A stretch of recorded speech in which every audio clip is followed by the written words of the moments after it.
Andiamo a scoprire insieme Chioggia, una piccola cittadina del Veneto orientale che ha dentro di sé dei tesori bellissimi. Era da un po' di tempo che volevo visitare Chioggia. Eccoci di fronte alla prima attrazione. Quello che vedete è il mercato ittico, questi più caratteristici. Siamo arrivati tardi purtroppo, sbaraccando, e il pesce da queste parti si è già volatilizzato.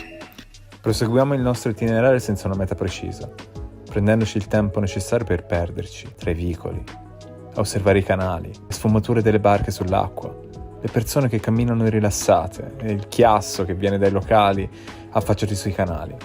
L'Italia è anche questo. Godersi la meraviglia che ti entra negli occhi, senza che tu faccia resistenza. Chioggia è una tempesta di colori.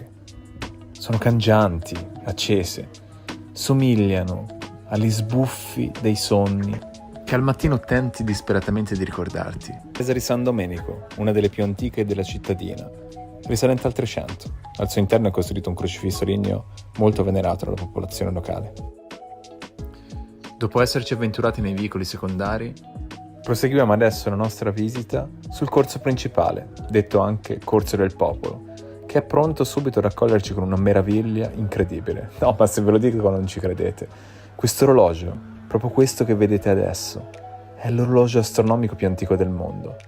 Condivide il suo primato con quello di Salisbury in Inghilterra, ma perizie recenti hanno sancito che questo è più antico. Quindi sì, siamo di fronte all'orologio più antico del mondo, ed è proprio qui, a Chioggia.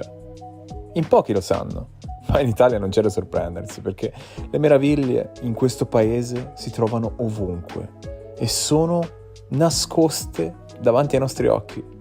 Lo dico spesso nei miei video, ma non mi stanco mai di dirlo, perché le immagini che vedete, la meraviglia che ci corre davanti agli occhi in ogni luogo, è quello che siamo, è l'espressione della nostra vitalità, della nostra essenza, della nostra bellezza, del nostro stare insieme, del nostro essere contraddittori. È il bello di essere italiani. Poter posare gli occhi su paesaggi così diversi, così straordinari, così belli, così essenziali, che ci rappresentano, che parlano di noi ad ogni passo. È una meraviglia assoluta di cui io non mi stanco proprio mai. Ci vediamo alla prossima.